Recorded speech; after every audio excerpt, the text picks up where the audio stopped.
You need like a slate. Yeah, that actually helps. You gotta do one more when this camera gets turned up. We're gonna slate this baby. Are you ready? We're gonna slate. Nice. Could you actually do me a favor and sit in my chair so I can know how far to zoom in? And might want to scoot back a little. Welcome to the paint bucket. That's we're using that. That's the intro. I'm Dylan Robbie. Welcome to the paint bucket. Slate. Okay, we should be good. Sweet. I'll go back to my assigned seat.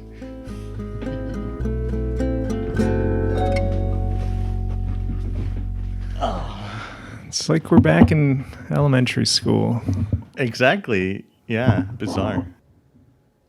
Speaking of. Yeah, and we were just talking in the kitchen. This is our 20-year 8th grade graduation. to the month, basically.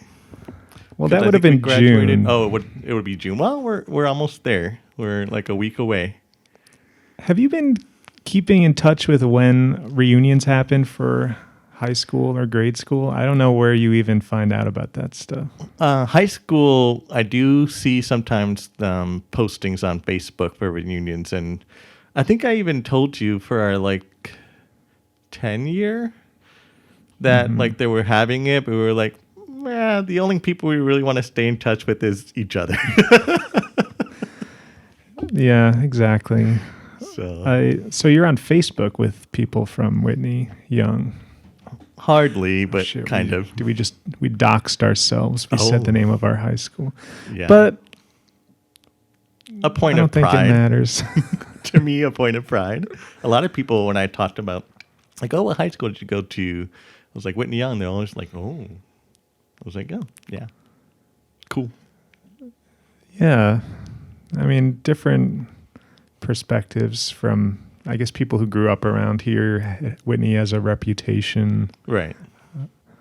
I met a girl, another former student, not the one I was telling you about, who works at Whitney as a cheer coach, and she's from an out of state. She's like from Kansas or something. And her assessment was that it's a bunch of like try hard academic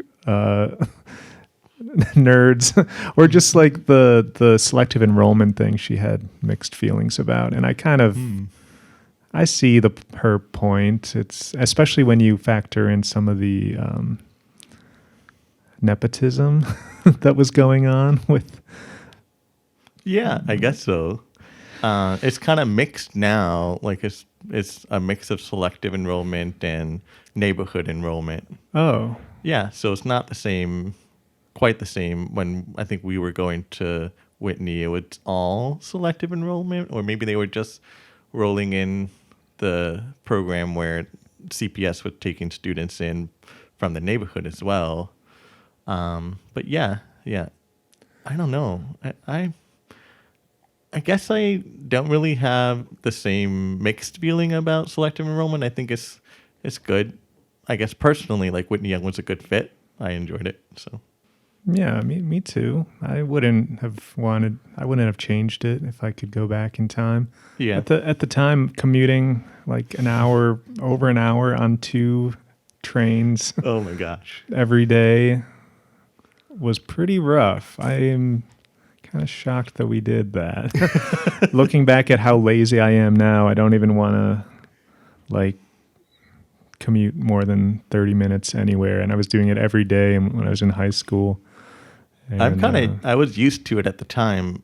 When I was going to like my first school, like preschool, even it was in the same neighborhood. It was in the near west side. But you take Holy a school Trinity. bus though for that. Yeah, right? it was a school bus, but it was an hour-long school bus. So that's the same type of commute that we were dealing with.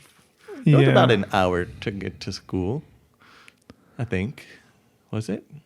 If we timed like the blue line catching right, if you went down to the subway and you got like a train immediately, yeah, it could be even under an hour, because that was only it was like a less than 10-minute ride on the Blue Line. It was like 30 minutes on the Metro plus Right, 30 minutes on the Metro. Then you got to 15 walk to to- the station. So maybe it's 45 minutes and 45 plus, right? 45 would be like record time. Okay, I feel yeah. like It's been so long. I don't remember. you could do it at 45 if you got really lucky. Okay. The conductor was really gunning for it.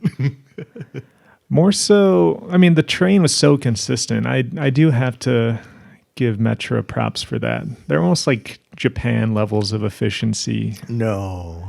They're Japan always levels of efficiency is Okay. on the minute. That's true. I'm being hyperbolic there, but almost for America, they're pretty good. Maybe.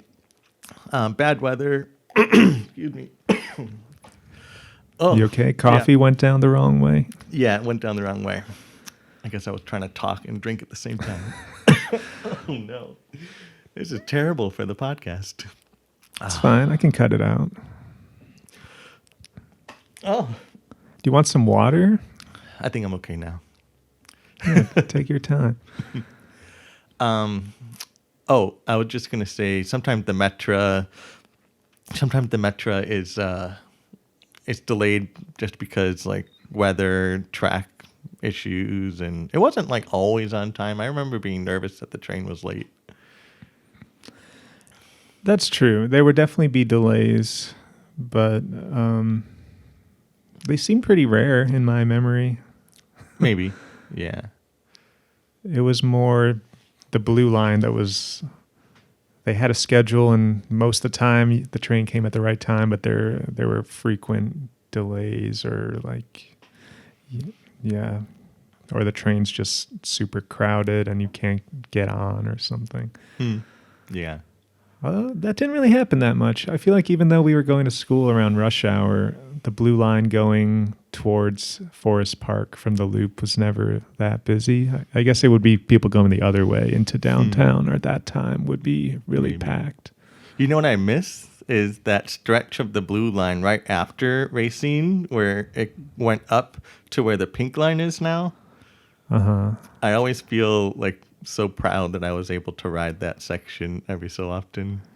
When you were working at medical district? No, or I what mean, do you mean? well, yeah, when I was doing that, but sometimes you would want to go that way for whatever reason. I don't know if we were going to Rush or if we were maybe going. I think that's somewhere. probably why you were going that way. Because I you never- don't think You probably did it a couple times. a couple times, Maybe but you missed your very, very rarely. Yeah, maybe that. Missed your stop or something like that.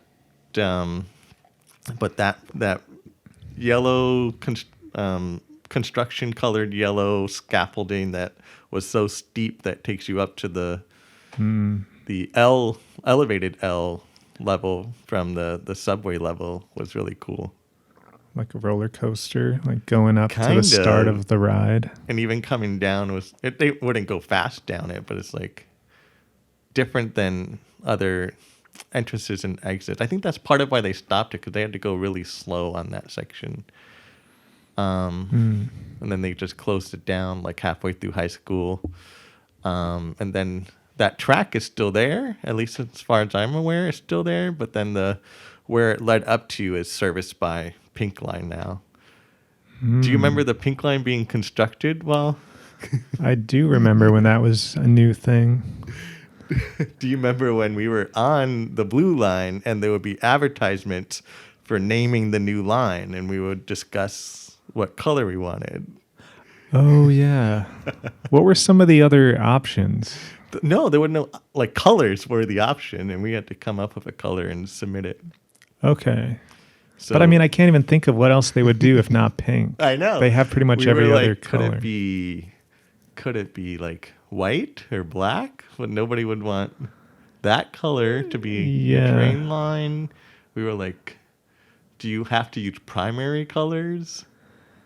And Yeah, there wasn't. teal or something. That's exactly what we were like trying to figure out. 2 hours later. I was trying to remember what color you picked for the Pink Line, before it was the pink line. And I was this close to remembering, and I'm trying to But remember. where do we just say this out loud to each other, or do we actually submit something?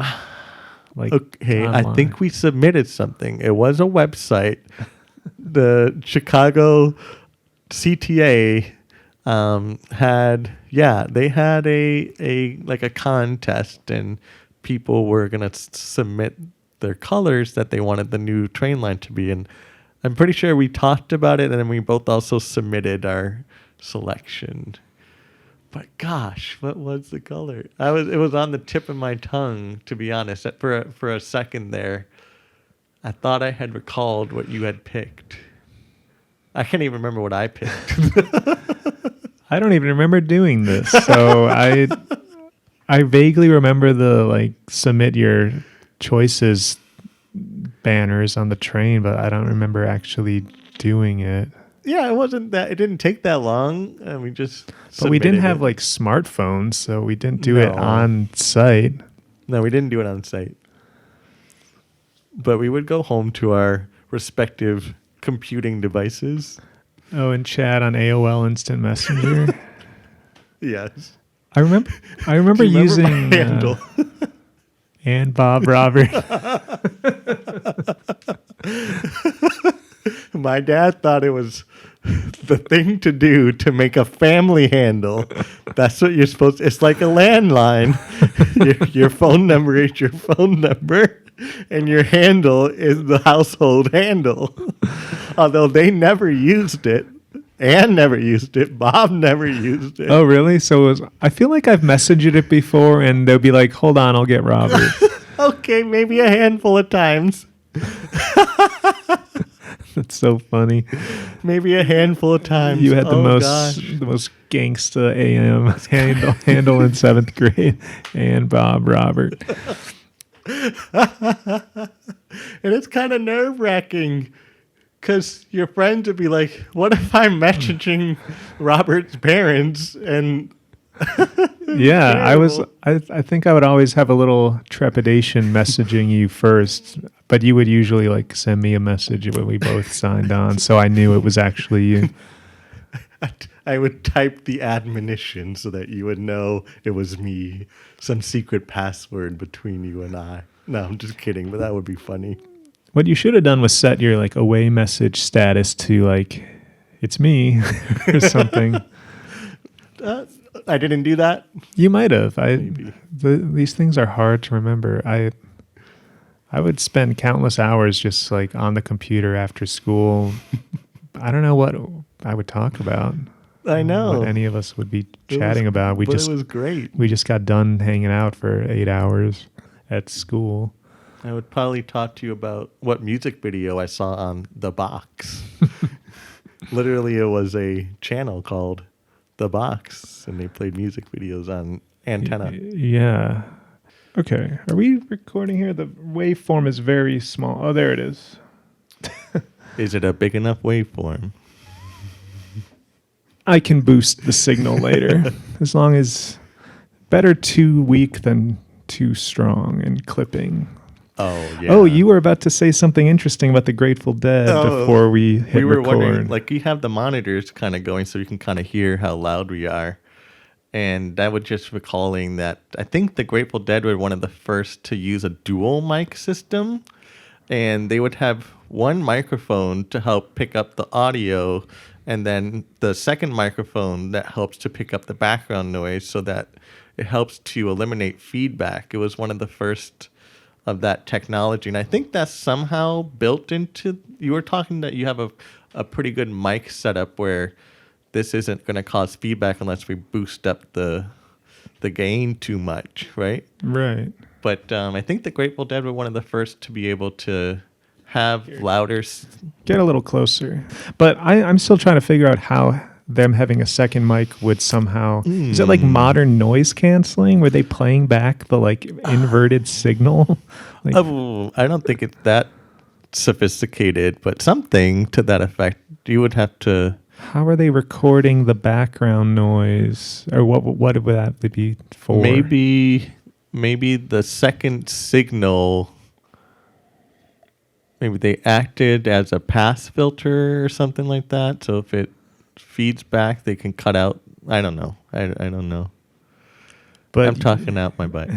But you've heard that they had two mics, Yeah, one it's- for the actual instruments and one or the vocals and stuff. Yeah, they came up with they engineered the microphone to have two receiver ends together, and they would have it on their stand and everything. So if you look at the videos from concerts and stuff, it's like a silver microphone setup, but it's a weird two microphones all soldered together, and it looks professional, but it's definitely weird seeing that compared to like this single microphone that you have in front of you. But yeah, And I see modern bands using two mics side by side sometimes, but they'll have one of the mics run through a delay pedal, or it's like a totally separate effect. Oh. That's pretty common, but I had never noticed that in Dead videos or photos. and I think it's because of that wall of sound that they had behind them, all of the like gajillion amps that they had. That was really cool.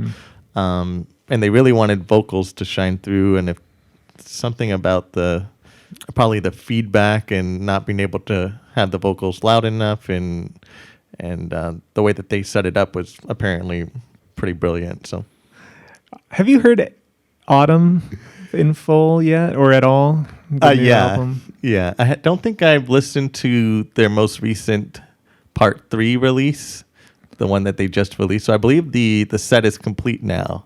Okay. All 33 songs. Oh, I didn't realize they were doing one at a time. So Yeah. that's why they're doing like a press cycle now, where Billy's on every podcast, and they're putting out the physical box set because Yeah. it's all 33 songs.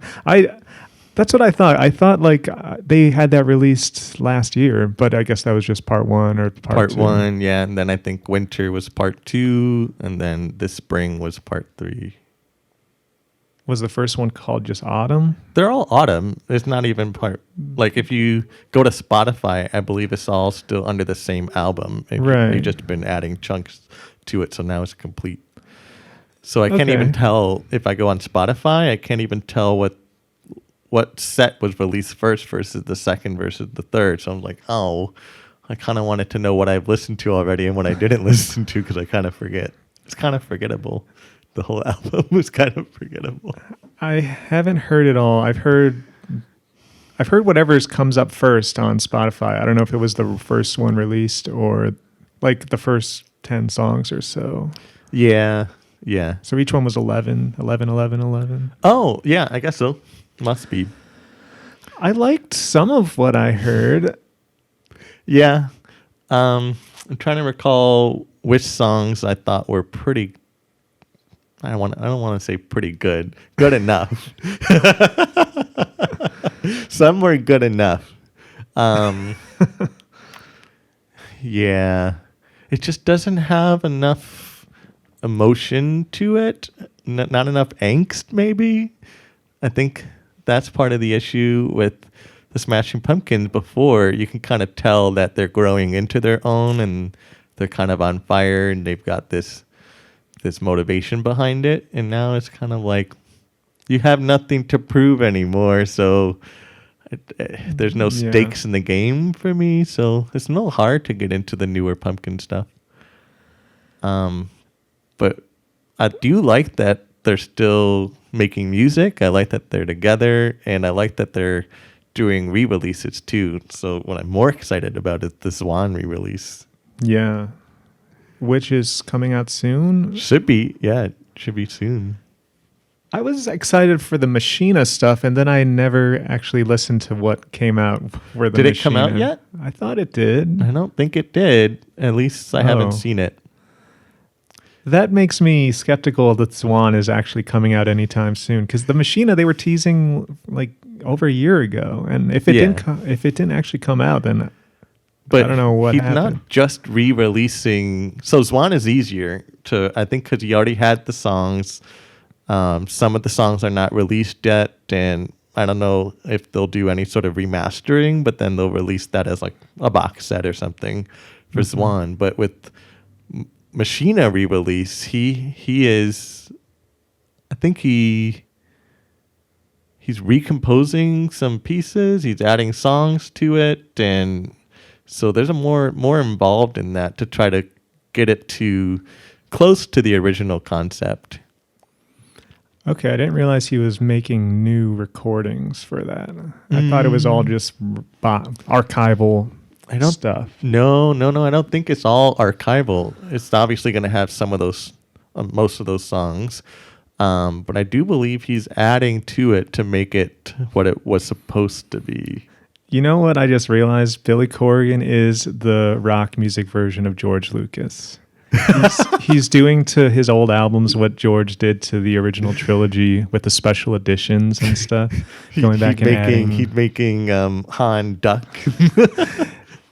That's exactly what it could be. Like, I don't want to hear what Billy in 2023 would have done with these Machina ideas. I want to hear the actual Machina demos, even if they're raw and unfinished. Yeah. That's the beauty of that period. Like, you can't recreate the vibe. Right, because the album's done. So you have to cobble together your original concept based on whatever you've got recorded already. That's probably all you... That would be kind of cool. Like if you've done some recordings and you were working on that studio concept, you know, just like you have... like you have a Greek bust, right? You don't like reconstruct it and paint it. You preserve it and you give it a fresh life, but you don't like change the basis. I mean, that's a huge debate in conservation for artwork. Like, that's pretty normal. If there's a painting that's weathered, an experienced conservator will match the colors and paint right over it again, and trying to make it look the same way it did. Or there's the other school of thought where you like stipple and you make it so that the eye from a distance isn't distracted by the painting, but close up you can tell which parts are original and which parts are retouched or conserved. That's a thing. Like trying to make obvious fixes, then why even make the fix? Because if you can't see the artwork, if you see like tears or splotches of white or lost paint, your eye is just automatically drawn to those areas of disrepair, and you can't like actually get an idea of what the artwork looks like. But then you're not taking away from the artist by only putting in pointillism dots. Like what's the famous like pop artist they had a show at? Roy Lichtenstein? Yeah, Lichtenstein. The Ben-Day dots. I thought you were going to go for George Seurat, the Sunday Afternoon, the Ferris Bueller painting. But that's like that's pointillism. Like the whole painting, what would a conservator do on a Seurat painting? If there's a rip, then there's stipple technique. This is the first I've ever heard of this stippling to like make a repair, but make it obvious that it's a repair. Yeah, I watched too much Baumgartner restoration, so.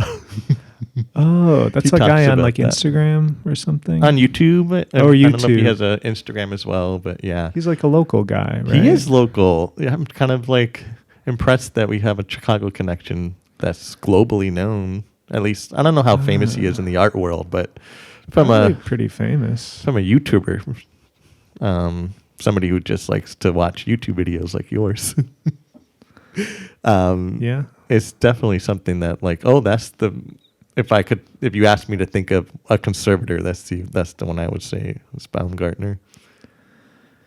Yeah, I've seen some of his videos. I'll have to look for the part where he talks about the dots because I've never knew that was a thing. Yeah.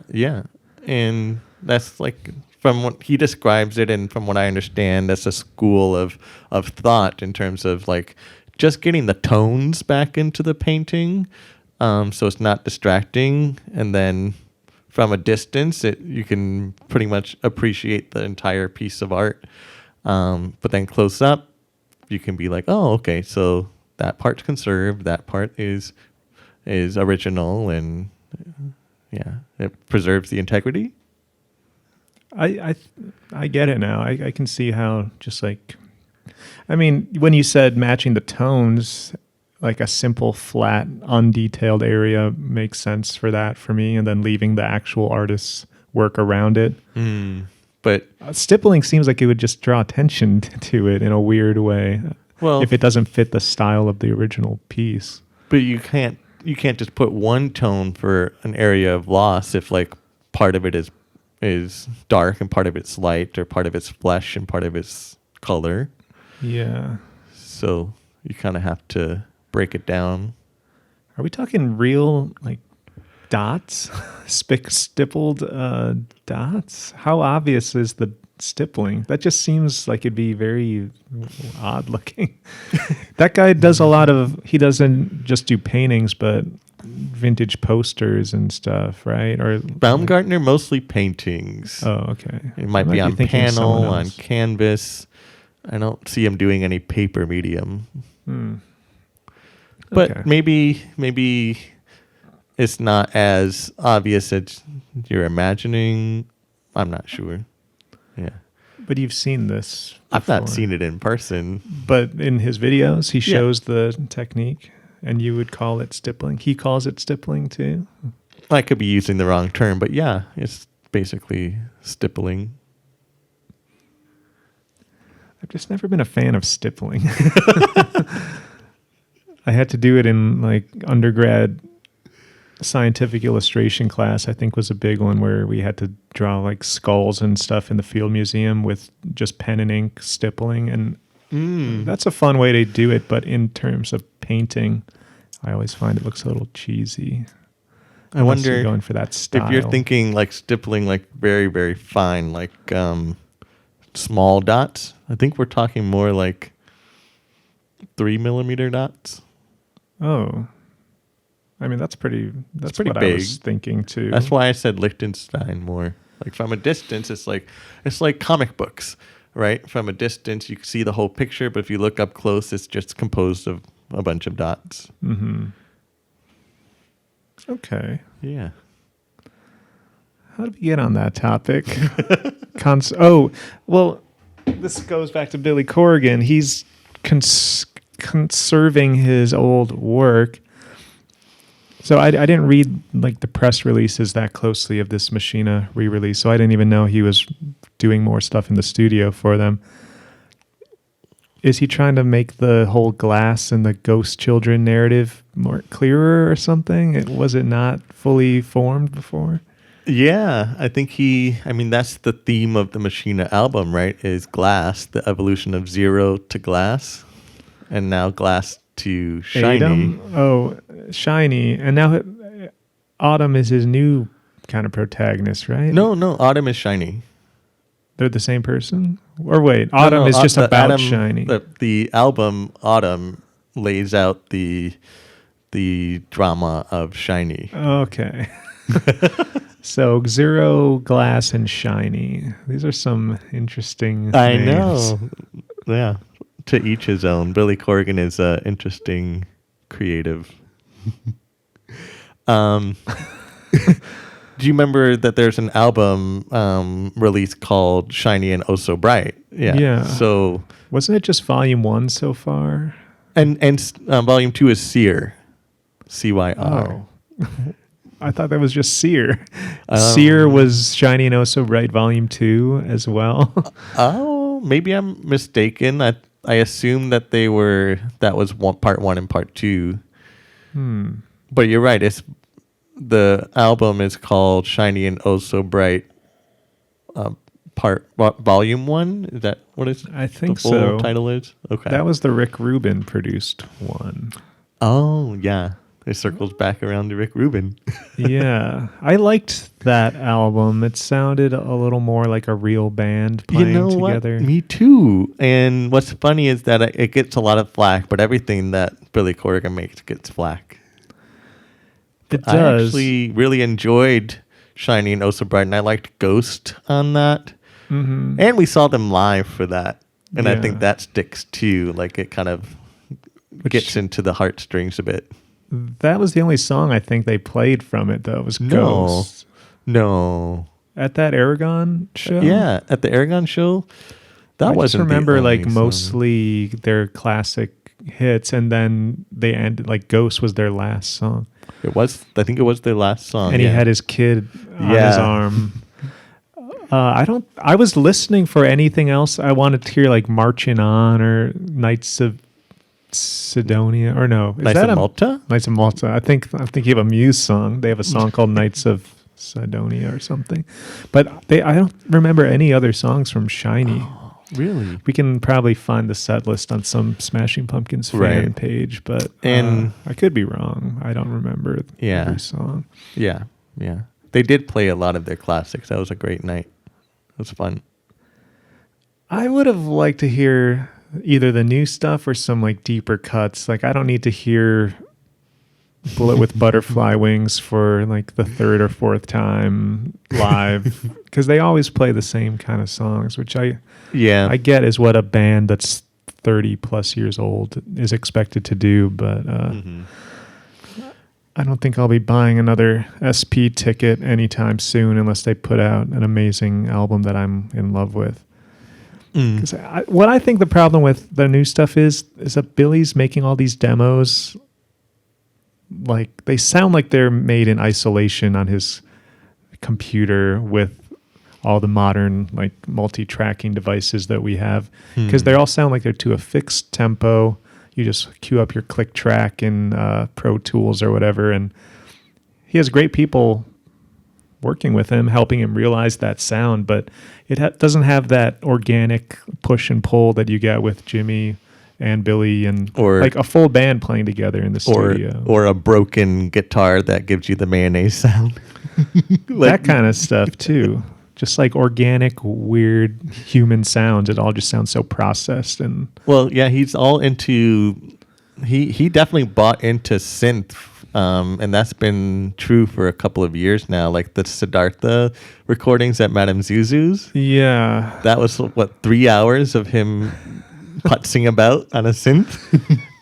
I think that's considered like real synths. That's modular synths with the little patch cables everywhere that just you're just randomly synthesizing sounds. Right. And then he brought that to Ravinia when we saw them in Ravinia. He did that. Yeah, solo? there was a wall of he brought his big synth on stage, and he did like one or two sets or songs or time periods of kind of doing synth on stage. So you can tell that he was like really into it, and that's still like part of his musicality right now.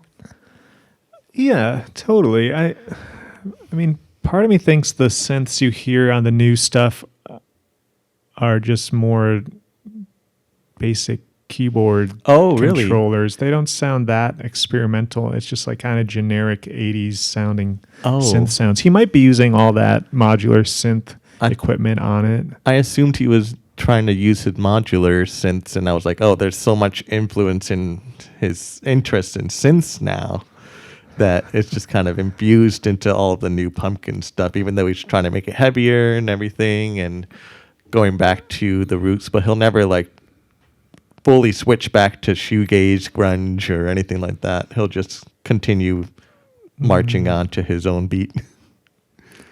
Which you got to respect it. He's just making what he apparently loves. Yeah. Do you think the whole synth vibe started from Adore? Yeah. That's kind of started his love of synths, and then that's kind of been the influence from there on. But Machina didn't have any of it, did it? There's definitely a lot of electronic sound stuff on Machina, but I don't know how it was made. I think there's some songs with drum machine, at least as part of the percussion. And you have like 1979 has kind of electronic vibe. Okay. Yeah. And their first stuff in the 80s, this is why I kind of give Billy a pass for going in this more electronic direction, because you can tell he was into that in the 80s too. That's true. Their very first demos, even though it was a live band, Well, he started with the drum machine, him and James, and Yeah. then Darcy before Jimmy joined the band. I not so secretly loved the new wave era of the Smashing Pumpkins. It's good. You can tell the songwriting hadn't really evolved yet, but the sound is cool. I like Yeah. the sound they had at that period. In the neighborhood that I'm living in right now, in the Lakeview area in Wrigleyville, I walk by so many places that I realize now that like that's where the pumpkin sound was born. It's like so crazy. It's not just the Metro either. Like the Cubby Bear and stuff. Did they play there? Which one? The Cubby Bear. Did they play the Cubby Bear? I thought I heard that, but I could be wrong. Yeah, they played the Avalon, and it's Oh, yeah. now like a bar studio and hair salon. And it used to be the Avalon and the Tut, or something Tuts before that. Like a nightclub or something? Yeah, nightclub. So it's still a bar, though? No, bar, like as in bar exercise, like ballet style exercise. Do you know? I've never heard of bar. Barre.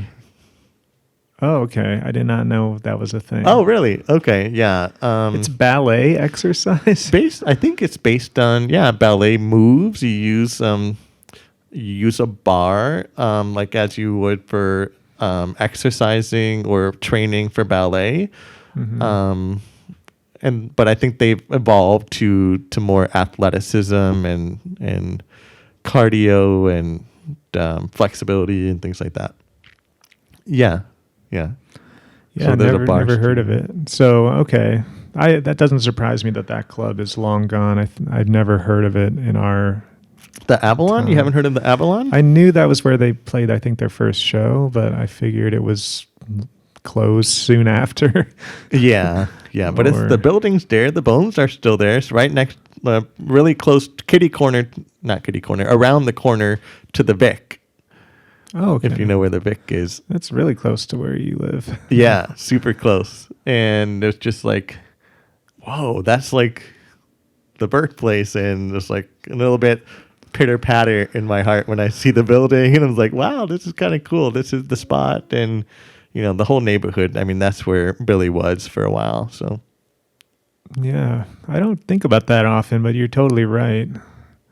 Nowadays, the way like Wrigleyville and Lakeview are, I can't really picture a band like them starting there. It's so... I wonder how it was in the late 80s, but I can't imagine it was anywhere near as developed.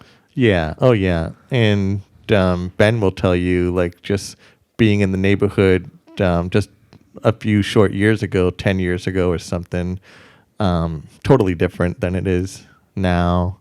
I never really got to experience that either. Like, we grew up on the south side. I didn't really get to explore the north side, so now I'm getting to do that. But albeit in a different time. It's not the same vibe. But yeah, pretty cool. You still see, like I said, some of the old bones, and that's kind of cool. Apparently, that street on Belmont is still considered like a theater district, and you have to kind of really squint to find the theaters. There's like the Annoyance Theater, there's the Wit, there's the Vic. So and then the Metro, but I don't know if that's considered part of that theater district. But yeah, there's apparently a history of performance in that area. Yeah, you can see that for sure. Speaking of theater, we recently saw a nice bit of live theater, I guess ballet. Yeah. Maybe we can talk about that a little bit. I was kind of excited to talk about it on this podcast because when you had your podcast with Roger Buttles, we were kind of getting into ballet and how it's a really neat art form to appreciate. And I was like, well, we can kind of elaborate on that. And I had an extra ticket for you, so we went to see the Little Mermaid, but it was a Joffrey ballet production. But it was not written here. It was their version of it, but I think it was written. It was like a European I want to say Scandinavian. You told me to save the program, and I did, but now I don't know where it is. I It was should've like brought it with me. 2005 or so was, I think, when that was Right. written or choreographed. I guess the thought music it was in, written Was it in Germany? somewhere like that. I think it was Germany, but it's based on the Hans Christian Andersen. Hans Christian Andersen, so Copenhagen, and so it's based on the original, not the Disney production or the Disney movie. So it's an interesting Right. twist. Yeah. Which I was thankful for. When you first told me you had tickets to the Little Mermaid ballet, I thought it was a Disney adaptation, but it was exciting that it was based on the original source material, a much darker tone than I was expecting. And yeah, let's get into it, right? So Yeah. I was really surprised by the Japanese aesthetic. Yeah. That was cool. Very cool. And the set had like a minimalist kind of Japanese aesthetic. And then the costuming was really very much mimicked the Japanese aesthetic with almost like kimonos or samurai style wraps and tunics and bottom leggings and things like that. Those are all good descriptions of the fashion. I wouldn't have known exactly what to call it, but you're right. They have like those Japanese tunics and kimonos, and the main antagonist, was she a witch or something? Yeah, it almost looked like the no makeup or something. Exactly. Yeah. Very much in line with like no theater. I wonder how much of that was in the original German production, or if that was all Joffrey's production design. Oh no, not Joffrey. I think that was original from the 2005, the German production. Even including the costuming? Apparently the costumes I think came from the production. Really? I think that's in the program. Oh wow. That's cool. So the set design, the costuming, The sets too? Maybe not the sets itself, but the set design, I believe. I see. There was a lot of really interesting, I don't know what the word for it is, but almost optical illusions to show when you're on the ship versus when the ship's capsizing. The trompe l'oreal? Is that the correct term? Fool the eye. Yeah. Yeah, there was some, but it wasn't really that much of an illusion. I guess it was just more symbolic, like the way the water line would just be represented by, I can't remember if it was like a light or something. Yeah, or it was a bar. I think it's a strip, an undulating strip of like LED or supposed like neon type glow. Yeah. And that was kind of pervasive throughout the entire show. It would either rise or it would fall, so you would know if you were underwater or at sea level. And then it was cool.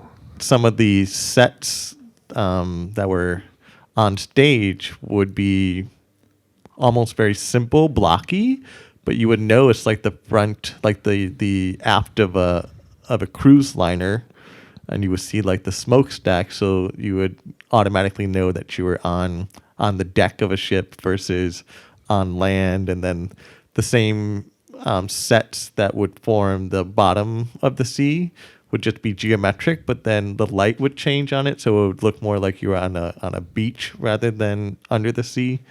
So very simple set design, but effective. Yeah, totally. I took a couple pictures of the sets of the boat in particular because I really liked how they did that smokestack kind of thing. That was probably the most ambitious set, I would say, when it really looked like a real boat. I was also impressed by that. I liked towards the end, I don't know if it was reflecting some kind of existential panic state or something, but when I think it was the mermaid, she was in the little box that looks like a room, but it looks the walls are angled and sloped, so it looks really tiny or like a claustrophobic space. I forget what part of the narrative that was or why we were seeing her in this little box, but it was effective. Like spoiler alert this? I think everybody knows the Little Mermaid. I mean, here's the thing. I don't think I've ever seen the full Disney version. Oh, okay. Have you? You've probably saw it as a kid, right? I had it on VHS, so yes. I don't really remember the main plot points, but was it the same as this? Like a mermaid falls in love with a man and she comes on land and Right. gets human legs, loses her fish parts. Right, but it wasn't a tragedy in the Disney. So the tragedy was that she loses her fish part, her tail.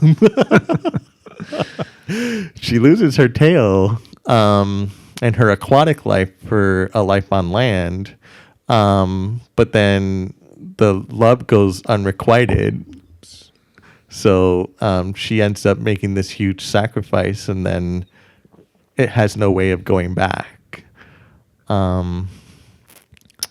So yeah, that tragedy is not really harped on or expanded on in the Disney part, obviously, since it's a children's film. So you see that she has to learn how to use her legs, but then, goodness, I should have watched the Disney part for comparison, but I'm trying to remember if she regains her tail or not. That's what I thought happened. I thought at the end she's like a mermaid again somehow, but I don't know how or but surely, spoiler alert, she doesn't have to kill in order to regain her tail. So did she kill someone in the ballet? No, so that was another interesting part. So the sea witch gave her an option to, and it was an evil option, to be able to regain her tail if she killed the prince. So she was handed a dagger, and she was like mid stroke in order to like kill him. That she just couldn't bring herself to it, and that's, I think, what led to the box. The fact that she is now on a ship and she has to learn how to live life as a human, and humans live their lives in boxes. We all live our lives in boxes. Compared to a life at sea, a life of freedom, a life of little concern, I assume, as a princess in a rich environment. But now she is stuck on a boat with painful legs, inability to maneuver and walk, and then has nowhere to go and nothing but tragedy ahead of her. And that's how the play ends. It is a tragedy after all. Yeah. Did you pick up on all that from just watching it, or did you read the plot summary? Yeah, I believe for most ballets, I would love Roger's input, but I think you're supposed to know the story ahead of time. It's kind of like watching an opera. You kind of have to go into it knowing the story. So that's probably why for a lot of younger folks, ballet and opera is not popular, because there's not that immediate gratification. You have to put in the work in order to reap the reward of the performance. So we didn't do a lot of research. At least I didn't. I just read the program sitting there before the show started. But that's a little bit of work where you have to know that before watching the show. And there's no spoken word in the show. Right. So my mom is deaf, and so we took her to the ballet. She was there with us with our family, and so she's able to enjoy the ballet without having to use special accommodations or anything like that. So that was kind of like part of the impetus for us going to see the show. And it's kind of interesting that you have to put in that extra work in order to appreciate the show by reading about it ahead of time, while during the performance you don't really get any of the input other than what's strictly visual. Which should be enough if you didn't know the story at all and you paid really close attention to the facial expressions. If you're close enough to see them, the body language, I feel like you could understand the plot in basic terms. Mm-hmm. You might not get all the subtext and stuff, but True. Like it's they're doing a lot of communicating in the ballet. Like all those movements and dances are choreographed for specific purposes. But yeah, I kind of got lost towards the end, like what exactly was happening. It started turning into like a Romeo and Juliet thing with the knife, but that didn't quite make sense. I was thinking that too. That also flashed in my head, was like, oh, this is Shakespearean in a way. Yeah. Then I was trying to think about, like, not that I've read the source material, but like German folk tales and those types of things, Hansel and Gretel, things with like a message or something to instruct, which is what I assume Hans Christian Andersen was trying to do, is put out some sort of message. With a tragedy like The Little Mermaid, what did you feel like is trying to teach people? Well, maybe like not to want to be something you're not. Yeah, like she wanted to be human, but it ended up being a huge price to pay and wasn't worth it in the end, just to maybe be with the prince, but he was like off with another girl after she changed, so it was kind of all a waste. Do you have a different interpretation? Yeah, I think to me it was a story about like embracing your identity and embracing your faults. Yeah. And oftentimes your faults will be things that ultimately are your strengths. And she probably thought, like, the grass is greener on the other side. Like, if only I could walk, if only I could be on land, then life will be so perfect, and I'll have this prince and we'll live happily ever after. But she didn't realize what she had, even though it was a hindrance, or it obstructed this one particular aspect of her dream. She lost so much along the way, I guess. So I have a lot of connection to that sentiment. Like, I feel that in my own life too. Like, I understand where that comes from. With regards to the deaf community? Yeah, with regards to being deaf, and the fact that there's definitely different ways to look at identity and ways to kind of understand where you come from, and how that inhibits you and how that motivates you and how that kind of evolves. And yeah, the thought of like fixing versus adapting, needing to have a fix is not always the answer, because then you're kind of left with a subpar, unsatisfactory fix. So you end up not belonging anywhere. You end up trapped in the box at the end of the play, not being part of the terrestrial world, and not being part of the oceanic world. So you kind of get stuck in this in between, this limbo.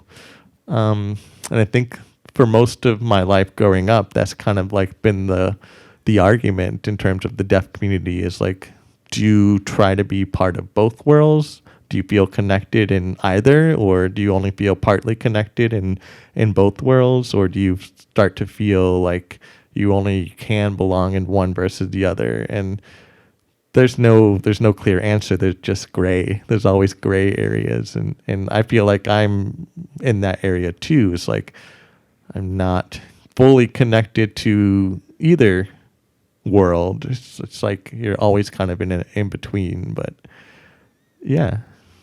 So for this analogy, her getting human legs would be like the cochlear implant of life. So we're gonna jump into some sensitive topics.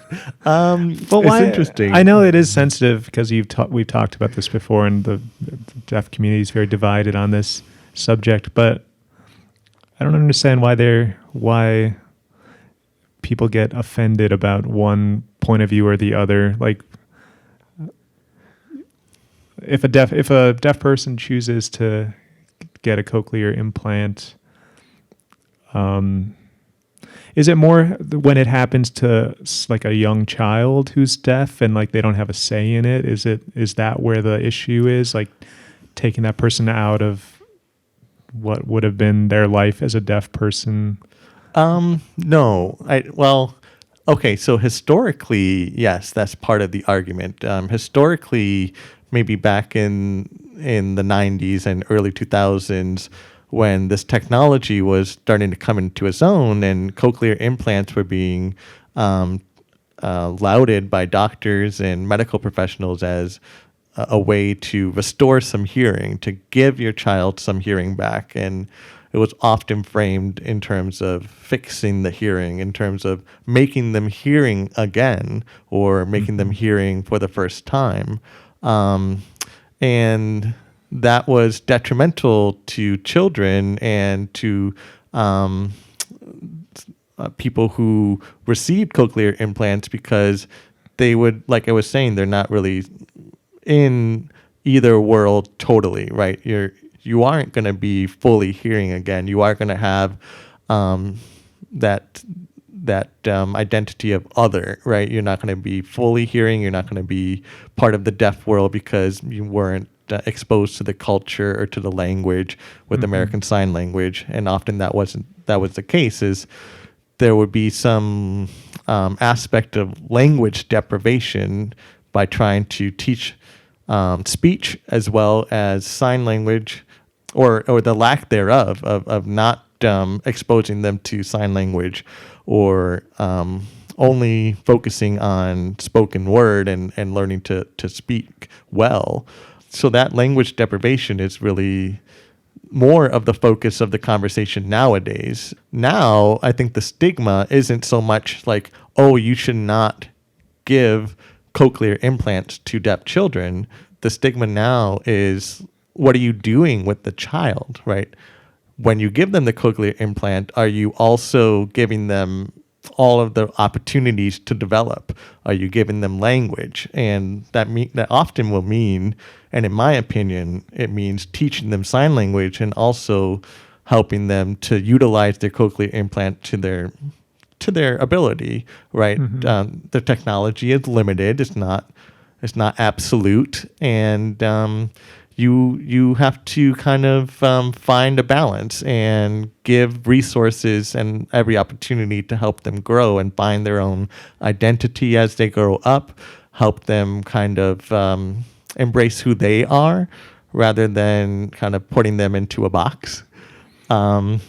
So back in the time when cochlear implants were coming out, there was a big fear in the deaf community that it was going to take away language altogether. It was going to take away our sign language. It was going to take away our culture.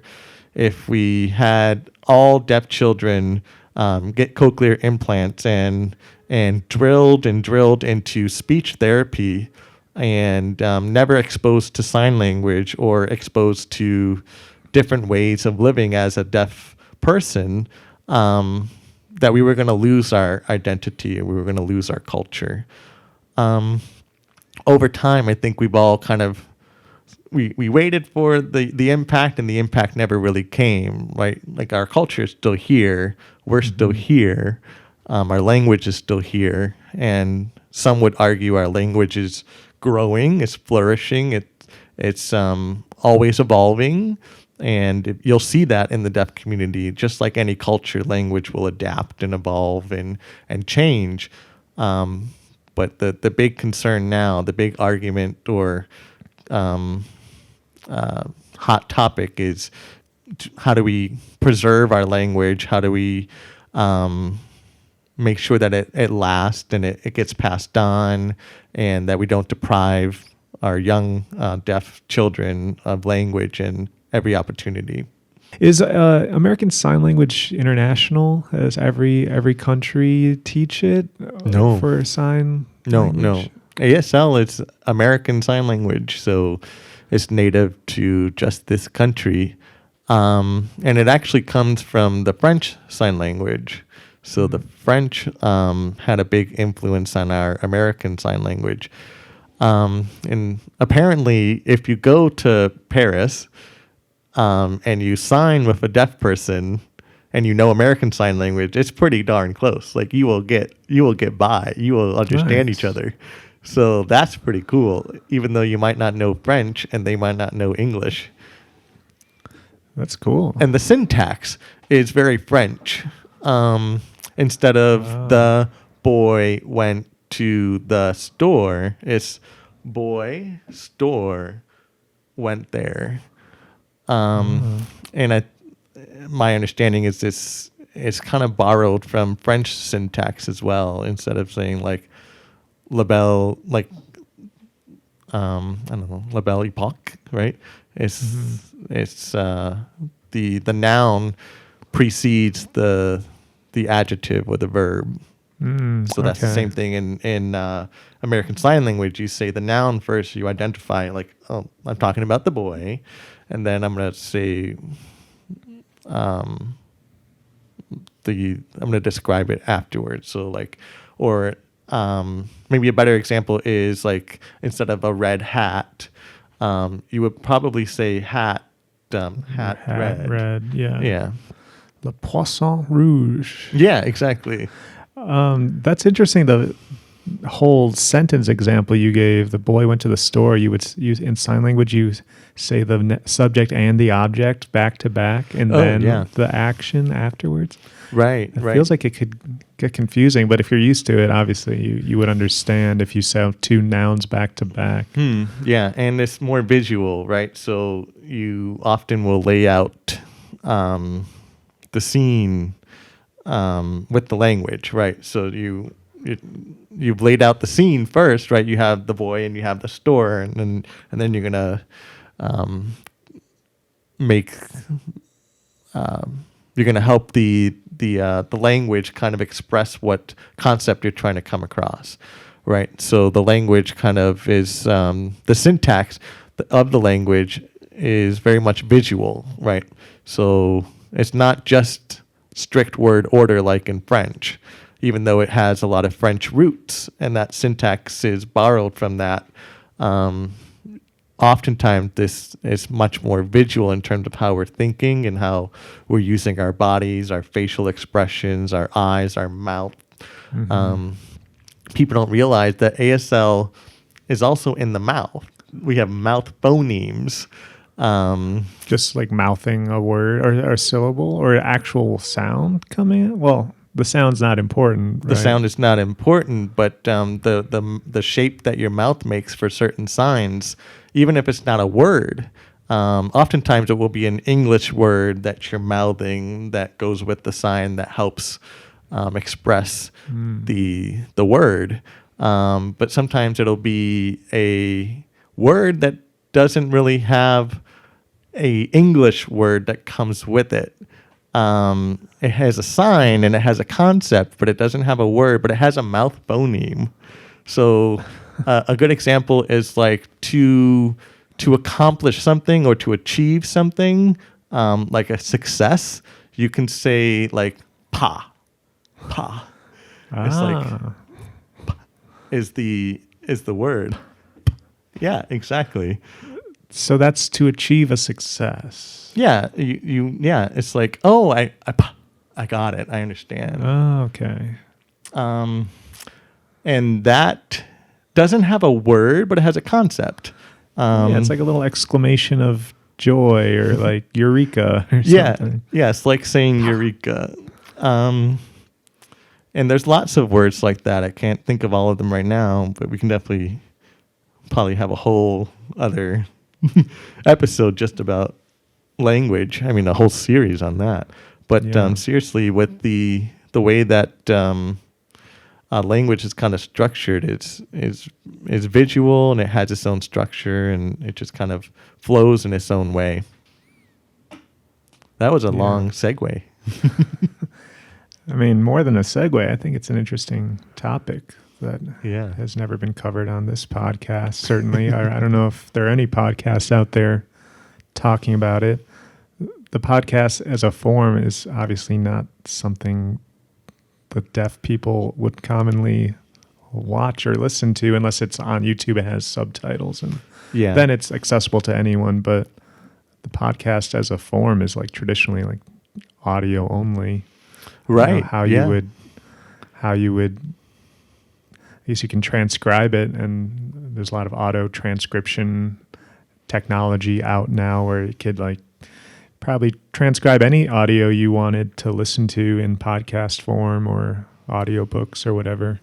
Mm-hmm. But and that's been amazing too, being able to use technology so that it becomes more accessible.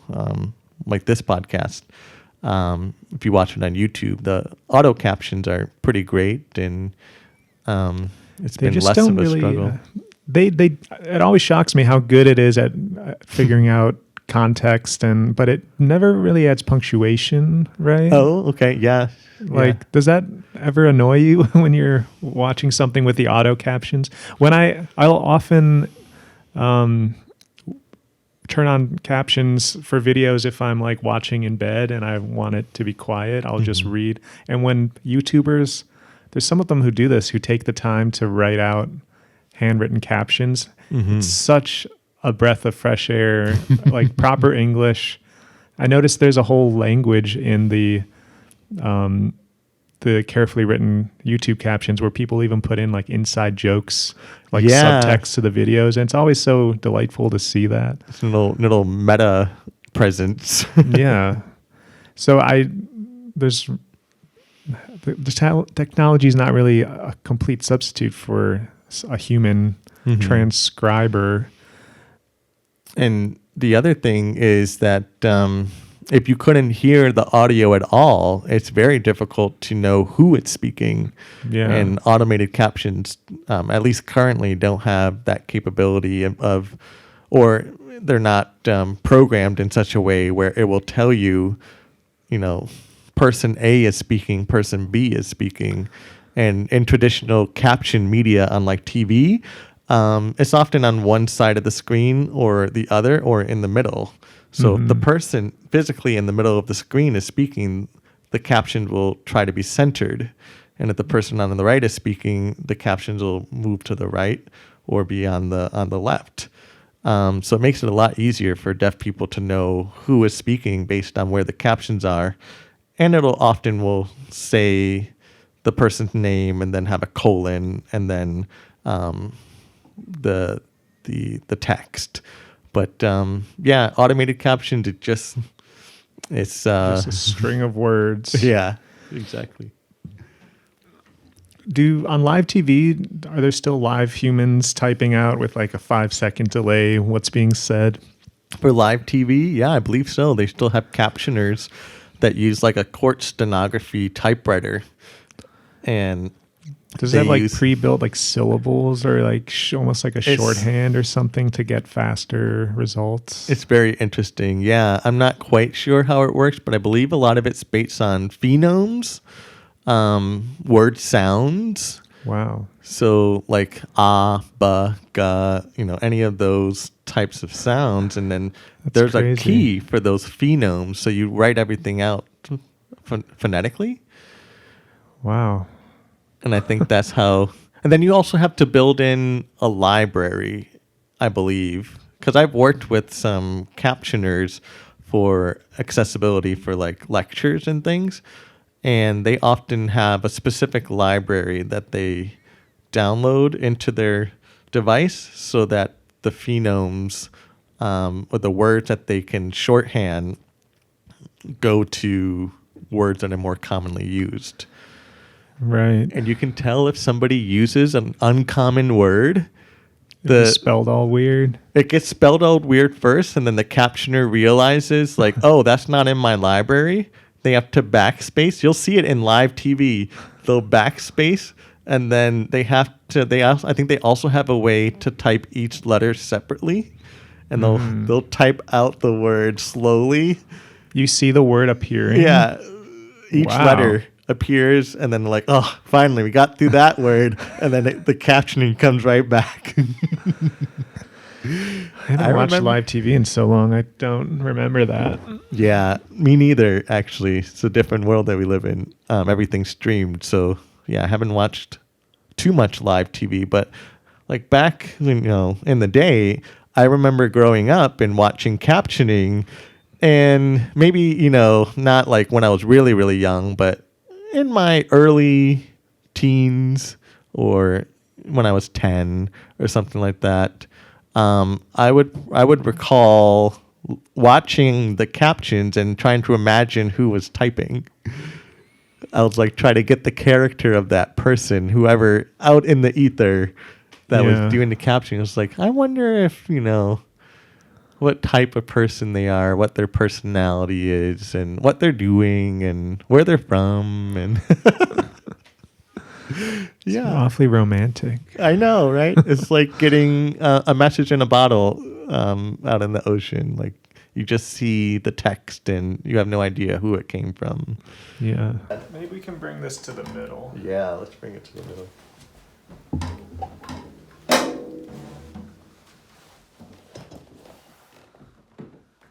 We're still rolling. Oh, yeah. I leave it going because it's easier. I just have to sync everything up one time. Got it. No need to slate. No need to slate. Entering phase 2 of the podcast, we're going to enjoy some Trappist ale, whatever that means. We've been kind of making this a tradition between the two of us. Yeah. And in some circles, they would say that Orval is one of the best beer in the world. But it's interesting because it has like an evolution to it when you age it. So it could be the best or the worst beer. Because this is from 2018, a 7-year-old bottle. Oh my, yeah. Wait, is that right? No. Oh, wait, 5. 5. Whoops. Yeah, 5-year-old bottle. And 5 is kind of the max that they recommend. Right? Yeah, at least the Trappist monks say 5 is when you should start thinking about no longer drinking this beer. What is on the logo? Is it a sea monster? No, it's a trout, I believe, or a fish. And it holds a golden ring in its mouth. There's a story. There's a whole like legend behind that fish and that ring. Apparently, there was a traveling princess that was going through the land and came upon this river and lost her ring in the river. And then the fish grabbed the ring and then came up with it and presented it back to the princess. And somehow that leads to the monks and somehow leads to that river being the water and the beer. I don't know. The water is home to some very, what's the word? Some good Samaritan trout. They're not stealing the jewelry; they're returning it to its owner. Yeah, must be good water. Oh, yeah. So Orval, one of the interesting things about this beer is it is dry hopped, so you can kind of think of it like an IPA before IPA was even a thing. So it does have, especially when it's younger, you'll get a lot of like nice hoppy characters to it. Mm-hmm. But this old at 5, I think you're gonna get more like jammy, kind of funky taste to it. The funk doesn't come from the hops. It's actually also inoculated with Brettanomyces yeast. Is that normal to have yeast in beer? Yeah. But it's this particular kind? Right. So if you think of like a sour beer, it's lactobacillus, which is basically what's in yogurt. That's what makes yogurt sour. So it has that more of a bright character to it. Brett or Brettanomyces has like a farmhouse character to it. I remember this from last time we had one of these. It's a faint but definitely present farm. But we haven't had it this old, so we'll see if that gets even worse. And it's not a bad thing, but it's interesting. No, it can be an acquired taste, but as long as it's not too overpowering, I think it's fine. But if it is too overpowering, like I probably also don't like it. So, Okay. You're not alone. Any particular way we have to open this? Is it going to be very carbonated or no? Yes, because it's bottle fermented. So especially now that it's been so long, it's five years old. The Brett and all the carbonation has been building up. It's been known to Uh-oh. explode. Should we be doing this over the sink or something? For the gram, y'all. Okay, let's do it. Let's soak this floor tom with And your friggin' ale. carpet. Oh no. Eh, All right, should I? let's try to make it puddle on the head. Yes. If that happens, yeah. All right. Let's record the sound. Oh, you have to. It's a weird bottle Why opener. don't you do the honors then? Okay. Well, maybe you have to.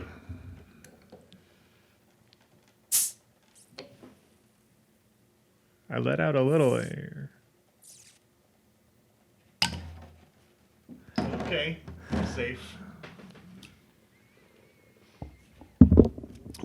Smells good. Oh, good. Try to make sure if you're gonna pour it to not pour the last centimeter, Oh, yeah, it's got a little sediment, right? and it's gonna foam up a bunch. Oh yeah, That's a lot of foam. that's Orval for you.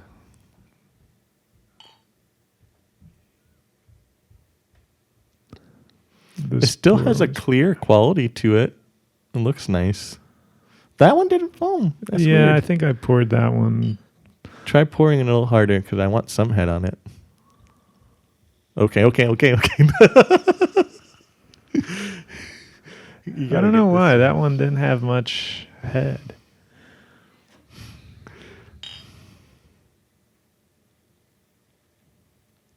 Oh, okay? Yeah, that's weird.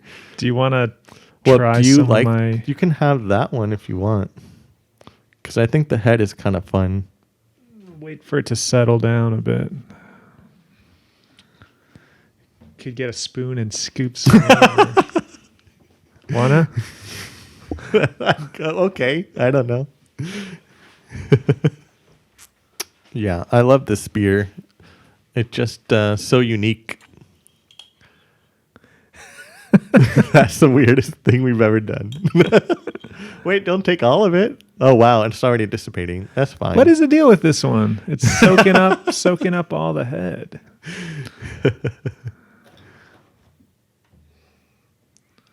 All right, careful. You get into the. Keep going. Oh, uh-oh. You're mixing it. Why don't we try it before it gets too sedimenty? Cheers. Happy anniversary.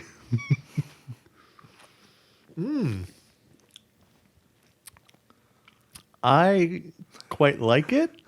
This is good. It's quite dry. I don't know what I was expecting really. It's not funky. No, the funky monks are not on the run. Funky monks. Yeah, that's what these Trappists are. Yeah. Tastes quite strong. Does it get more concentrated over the years? No, it's just well, I'm no expert, but I believe it's still at 6.9% alcohol by volume. So I think it probably converts all of the sugars it can, and it already has however much alcohol it has, and then it's gonna like stay there. Because you can only make as much alcohol as you give it sugar, right? Yeah, I don't think it can just add more on its own, I guess, but it just tastes fairly strong. Ooh. I wasn't expecting it to be so easy drinking in a way. Do you feel like it's easy drinking? It's a little like bitter. I said it's dry. It's like kind of like a brute champagne or something would be Yes. dry. Yeah. It even has a little. It's like I kind am of getting that. frothiness, I'm getting that, definitely. which I do like. I prefer that to like a really sweet beer or champagne. But no hoppiness. Yeah, not really. If you had a young Orval, I think it would taste much more like an IPA, like really hoppy notes, fresh. Yeah. I feel like the guys on the craft beer channel. Do you watch? You don't watch that one. I think I've shared it with you though. That sounds familiar. Yeah, 'cause do they we talked make their about- own beer or something? Yeah. They make their own beer. They talk about beer. They're in the UK, and they're a fun channel to watch. But there's like two guys, and they talk about beer, and they popped open Orval on a couple of occasions. I think that's what got me to try it for the first time. I was like, oh, that sounds cool. Do they like it a lot? Yeah. Do they consider it one of the best beers in the world? Yeah. Oh, yeah. That's cool. It's such a rare treat then. Yeah. You just import this from Belgium? Oh, yeah. I mean, only the monks can make it. Only the monks in that monastery in Belgium. I mean, are you ordering it straight from the source or do you get it at a store? Binny's, baby. Oh, okay. It's from Binny's. It's from Binny's. It's Binny's, baby. It's like that. I'm thinking of that old commercial, Brisk IT. It's Brisk, baby. Oh, yeah. Do you remember that? The cool claymation. Like, didn't they do the whole celebrity death match thing? Celebrity death match. We're dating ourselves now. That was what we watched. Such a weird time. You and I used to talk about that on the bus when we were on the bus. Speaking of anniversary, 20 years since we graduated 8th grade. Yeah, and we were at the same school bus. We rode the same school bus, and we were like, did you see that celebrity death match? Holy moly. See, I would see clips of it for somewhere, but I didn't have cable growing up, so I didn't actually watch full episodes. Ooh, yeah, I didn't have cable until a certain age, and I don't remember when that was, so I did watch it when I got cable, and that was very elucidating. But that's another anachronism. Cable kids these days don't have a don't call it cable. Kids these days don't have the Your tremors are causing you to spill some. Can I have a napkin? Yes.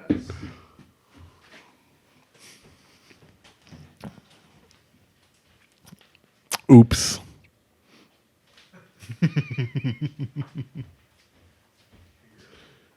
Thanks, Dylan. No problem. What a terrible guest am I, spilling all over the place. No, it's fine. It happens. Yeah. Do you think this is all gunky at the bottom? Because No, I I think want to get it a little probably more. settled in a little bit. Just be careful getting the last dregs out. You might want to, pour it into the light. They do that for red wine too. Is there sediment in red wine? Yeah. So you can start to see when the sediment comes out. Nice. They make such a dark bottle. Is that for light to keep it? I think it's mostly for light protection because you're supposed to. So I didn't mention this. You're supposed to cellar these beers, and you have to keep it upright. So you age it upright so that all the sediment settles to the bottom. You don't like age it on its side like a red wine. And it's supposed to be at around I believe 55 degrees Fahrenheit, I believe. So that's definitely colder than just my closet on a 3rd story walk up. So so this has been stored at not the optimal temperature for everybody watching. So I did not age this appropriately. You would need like a underground cellar, right? Probably like a root cellar, yeah, or a wine. Root cellar. I guess that's the same thing, like you said, underground cellar, because it just naturally stays a little bit cooler in a basement type cellar. Yeah. But people have fancy temperature controlled wine cellars too, right? Don't they? You can probably buy something that is slightly refrigerated or temperature controlled. Yeah, I'm sure there is. I'm not there. Still tastes good. I don't know. So what the difference would be.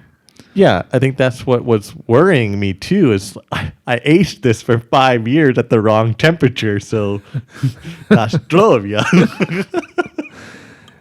I get less of that barnyard funk or farm funk than the last bottle we opened. I don't remember if it was the last one, but out in the backyard, I remember we had one, and I could taste more of that farminess At that time. Yeah. Oh, okay. Yeah. Faint. It was faint. It's not that bad. No, it's not that bad. I think I'm trying to imitate Oscar. Sorry, dude. Does he say things like that, or just the tone of his voice? The tone of his voice, and sometimes he'll say something like that. It's not that bad. Yeah, I think you're getting it. I get the vibe of Oscar now. Here's to you. Cheers.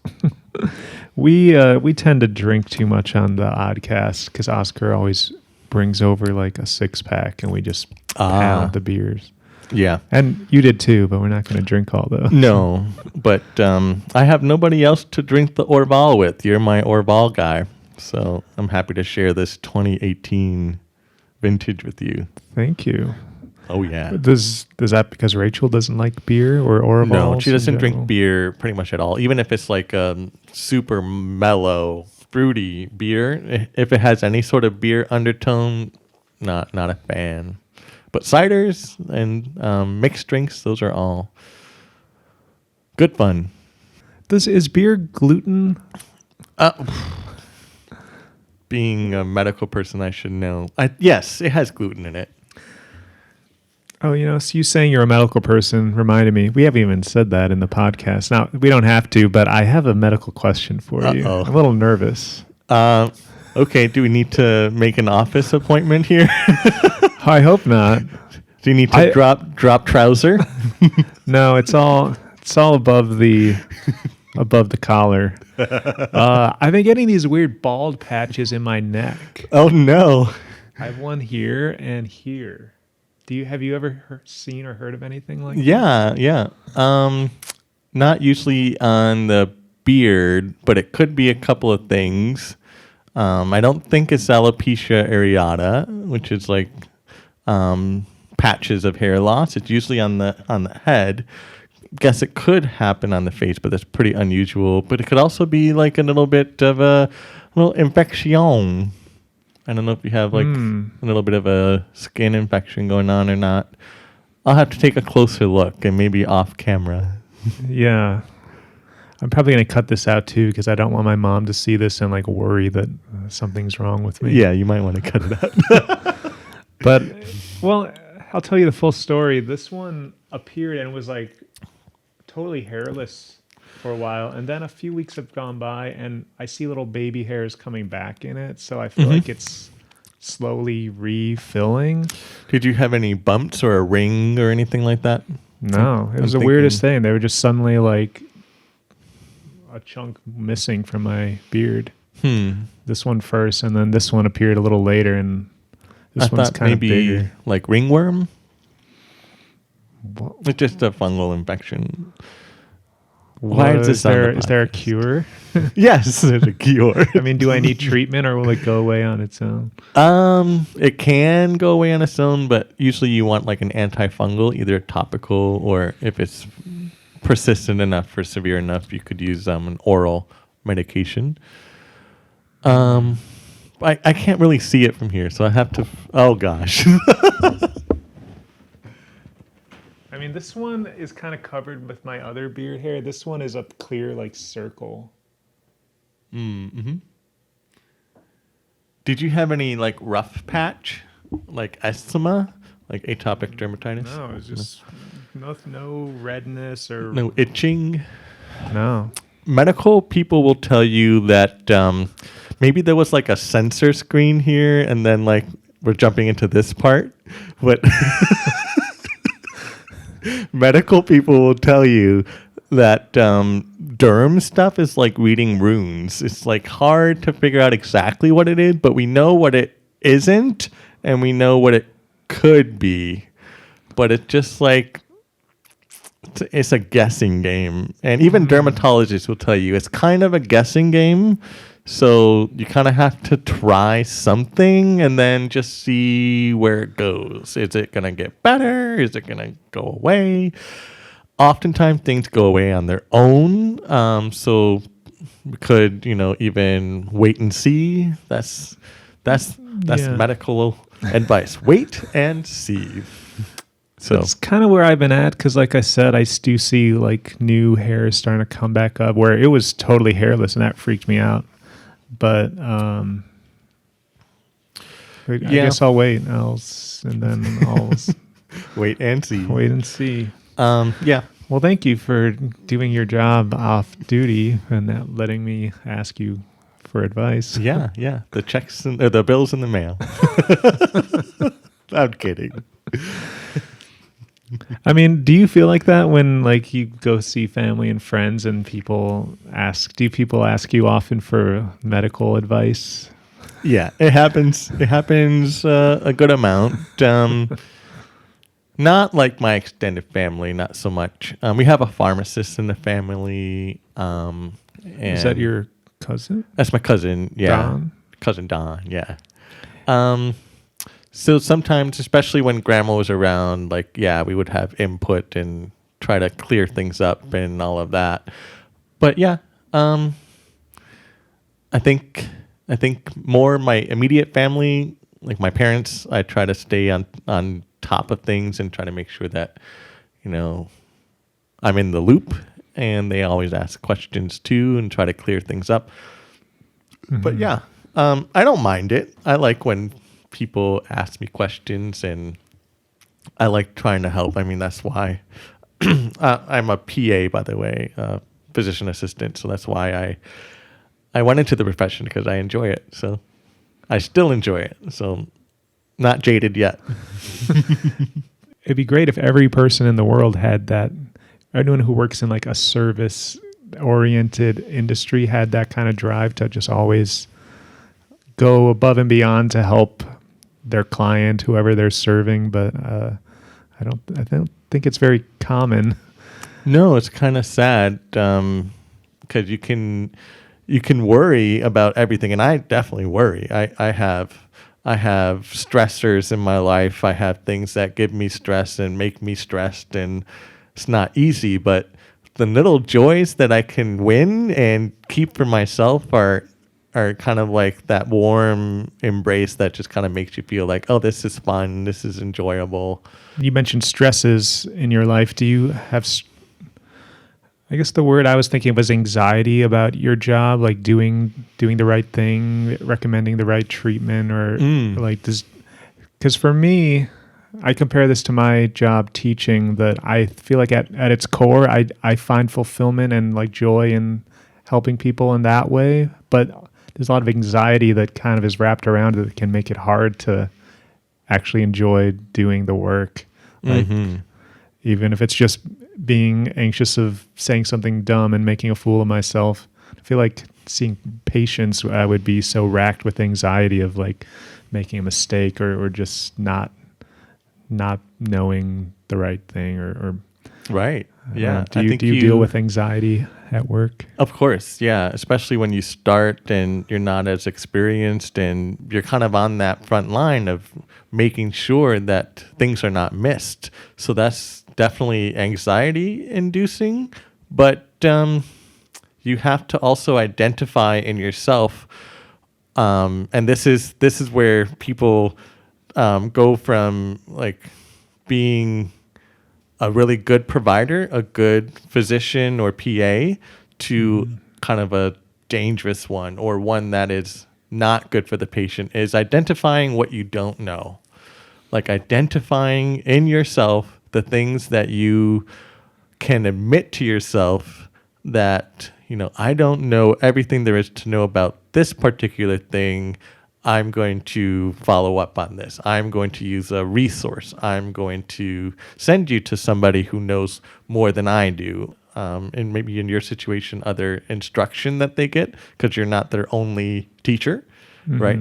They're also using their resources. They're also an independent person themselves. They have some responsibility as well, right? Your students have responsibility to themselves for their own learning, and that's also true for patients. It's a partnership, right? Wise words. I love it.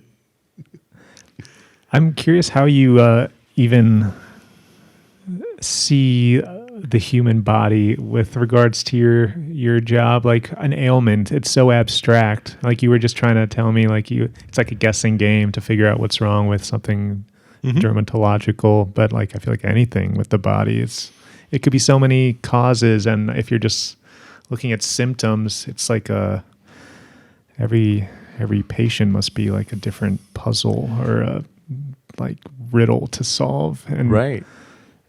Even the best doctors in the world probably give wrong diagnoses, and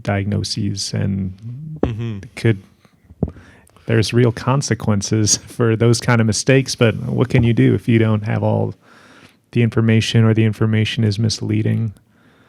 I've been watching a lot of House, so I'm thinking about this a lot. Just like how often they think it's one thing for half the episode, and then that treatment didn't work. Oh, it's something else, and there's like wildly different treatments and wildly different conditions. There's a saying in medicine is listen for hoofbeats, not zebras, right? So look for the horses and not the zebras. What does that mean? So basically what that means is that you want to make sure that you're considering the most common possibilities of what's going on rather than jumping to uncommon possibilities. So in House, it's funny because most of the ultimate diagnoses is like Very the rarest of the rarest of the most rare disease type in the world. And it's fun to watch that, and it's fun to see them kind of go down that journey. And House is supposed to be like so smart that he'll know it's the rarest thing before he's already ruled out 5, 6, 7 other things without even like starting his diagnostic criteria or whatever it might be. But what they teach you is to look for the things that are more common, and then if that explains the symptom, then most likely you've got the right answer, right? But then you rule those things out, and then a lot of things are a process of exclusion, right? You exclude this, you exclude that, and for some things it can be a very lengthy process, a process of many months or even years of potentially the patient suffering while you're trying to find out what's wrong. And fortunately, at least in my experience, I haven't had that happen too much, but patients are suffering, and oftentimes we don't have a clear answer, and it's a struggle to try to figure it out. And again, like I mentioned, you have to identify those gaps in your knowledge and be like, I don't know everything there is to know about this, and we've done what we can. We've ruled out a lot of the horses, right? We have to start looking for some zebras out there. Okay, I Does like that make the sense? analogy. Yeah. Yeah. The other thing I wanted to mention, you were talking about like visualizing the human body and being like, wow, you have a pain in your abdomen. What could it be? It could be so many things. And how do you even get started? And that's part of that training in terms of being a medical professional, is to know what the anatomy is there, think about what the possible causes are. And I often will tell students and things that they should be looking somewhere above where the problem is and somewhere below where the problem is. Like so literally physically on the body? Physically or systematically. Like what system is above or below, or physically what's above and below. And so many things can be missed because you're fixated on something in the right upper quadrant of the abdomen. You're like, it has to be whatever is in the book that's located in the right upper quadrant, right?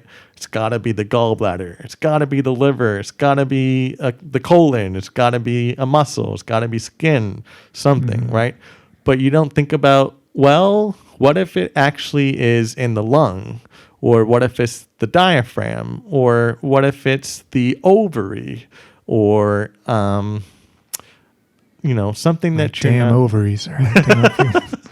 Sorry. something that you might not be thinking about because you're too hyper located, you're too hyper fixed on the patient saying they have right upper quadrant abdominal pain, and you're like, oh well, I know the checkbook, I know everything that's in there, and these are the possible causes. But being a little bit outside the box is helpful, and that's another way we think about it. I was just watched a House episode where I forget why, but he was forced to teach some classes. Like Cuddy, his like supervisor, was like punishing him by being like, teach some students. And he made a snide remark that some of you will go on to be doctors, whatever, and some of you will graduate medical school and teach, as if that was like the failure state. Those cannot teach. Right. And obviously I reflected on that myself because I graduated from art school and now teach, and I'm not a professional artist, and like I'm not living off of my creative endeavors. But teaching, I think, is a noble occupation. Absolutely. Noble sounds so highfalutin or whatever the word is. I don't know why I chose that term, but you know what I mean. But it's necessary. So teachers need to exist, and like a good teacher should also be adept at the thing they're teaching. And I feel like we've both showed that we can do the thing we're teaching. Don't you think also, though, that the fact that you're teaching is just refining your skills even more so that your art feels even more precise or indicative of how you like to work? It's definitely affected my art. I don't know if it's for the better. Yeah, I think it does. And the same goes for me, is that it impacts how I practice and how I think. And it's like Groundhog Day, right? You do the same thing over and over and over enough where you're like, oh, I'm an expert at this. Like, I understand this well, like this particular aspect of something, right? It might be one particular maneuver or a particular style of art or a motion even, or a stroke, right? Yeah. I wanted to mention, you probably have cancer right now. Did you know that? No. Why? Does everyone? Yeah, basically, like we all kind of have ways in our body to edit and correct cells that are not doing the right thing, that are not functioning correctly, or mutations in our DNA that are not able to survive. So our body's constantly fighting cancer in a weird way. Yeah, I can see that. Makes me long for the day we can just upload our consciousness to AI and have to deal with it anymore. I'm being facetious because that doesn't sound appealing either. Like I feel like having our mortal bodies and all their ailments is what makes those fleeting joys of existence worthwhile, or yeah, you can't have one without the other. And if you were just like a brain program in a jar, right? And what are your consequences, right? As an immortal AI. Yeah, I mean, you don't have a body to use to experience things with. So do you worry about your server? Probably, like your computer server, or maybe they're like, by the time that's a reality, there probably also will be very high fidelity robot prosthetics and like things that could kind of move you through the world much the same way a human would you does. even want to move through the world, though? I mean, if you need to do the things we do as people, like acquire resources, go get more fuel for your generator, because we're living in a post-apocalyptic wasteland at that point. At that point, though, why would you even want a consciousness doing that? You would just have machinery and programs running the So we would never go anywhere. We would just never go anywhere. Exist and connect with other beings on the internet. It's kind of like we're doing now. Like a lot of people in their spare time, they don't go out and have real interactions. They do it via the internet, and a brain in a jar could do that just as well, if not better, and not have to worry about feeding itself or eating or drinking. It all comes down to the singularity. Like the consciousness becomes just one being, and then we are the Borg. Join the collective. You will be assimilated. I've never really watched Star Trek, honestly, so I don't. I know what the Borg are, but I don't know much about it. Rachel and I have been watching Voyager, Star Trek Voyager, from episode 1 on, and I think we're almost done. We're in season 5. Is that Picard? No, that's Captain Janeway. Who's that? Oh, you've never watched Voyager? No.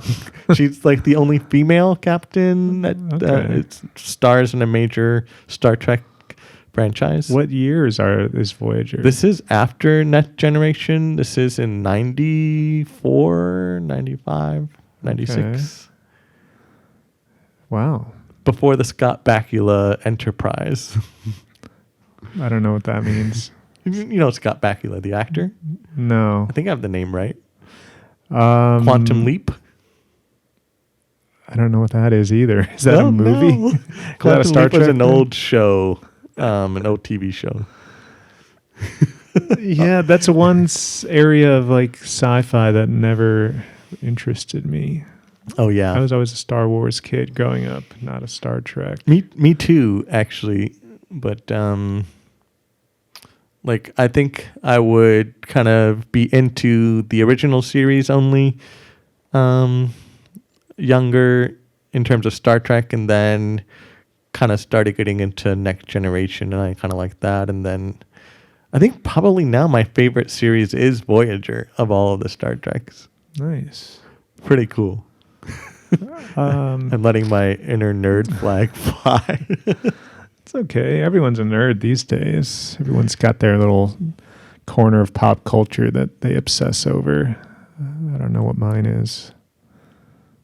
Probably video games right now. Oh, yeah. Before we wrap up, I do want to touch on art, like your art. Yeah. And maybe we can wrap up with that. That's funny because I thought it was going to be the first thing we talked about. It's going to end up being the last thing we talk about. I know. For The Paint Bucket, the new podcast. Love that title. I think that's going to stick, at least for the next few episodes. But like we'd already discussed, you're in the medical profession now, but I feel like you could have easily taken different paths in life. Like in high school, you were huge into creative writing. You were like writing whole manuscripts and novels. I was trying to, although... You did. I mean, you wrote a lot of pages. I don't know if they were finished books. I've never finished anything. But yeah, creative writing was a big passion. Like I enjoyed it. But amazingly, the real writer in the room is Rachel.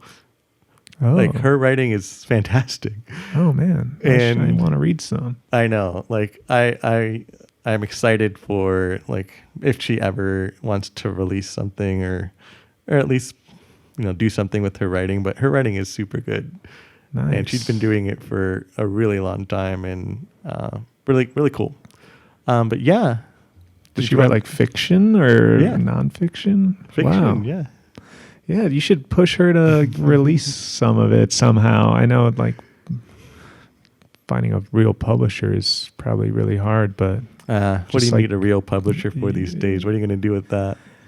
Well, to have like a physical book out, but even that you could do yourself, do that, right? yeah. Self-publish. That's cool. I didn't think I knew that. But you have kind of dabbled with every art form besides the creative writing, painting, photography. Yeah. Anything else I'm missing? Painting, photography, not so music. much You play music. guitar and I try, but I feel like I'm still not an artist when it comes to music at all. Like, still a student. you did write a song when you were in high school, like words and or lyrics. guitar class. Still, it's expressing yourself. Yeah. A lot of people never even get to that point. Yeah. So yeah, I would count music too as an art. Okay. We've had some fun jam sessions over the years. We totally have. Yeah.